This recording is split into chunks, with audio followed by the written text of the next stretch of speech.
So this is showing you where the wiring will come up from having run along the inside of the frame. You'll bring it up on the side where the main fuse panel is.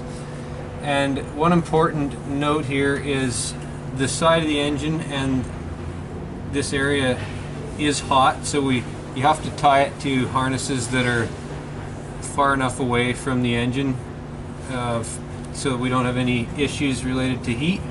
There is a main harness on the Ford which can be tied to quite easily. And the other point is the steering column. We want to stay on the outside of the steering column so that there's no issues with getting tangled up in that. So the wire will typically run in this neighborhood, and your main 12-volt line will connect with a fuse to the main 12-volt connection on the panel here. The other two wires, the blue and the orange, will need to continue on and run through the firewall.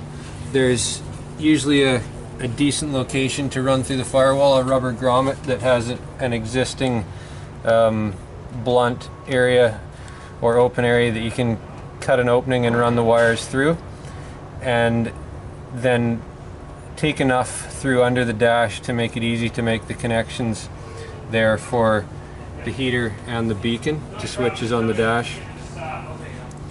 Just make sure that the wiring harness is tied securely all the way along the frame and anywhere in the engine compartment so that it will never come loose, and that any movement from driving is not going to cause it to come in contact with any mechanical parts on the vehicle.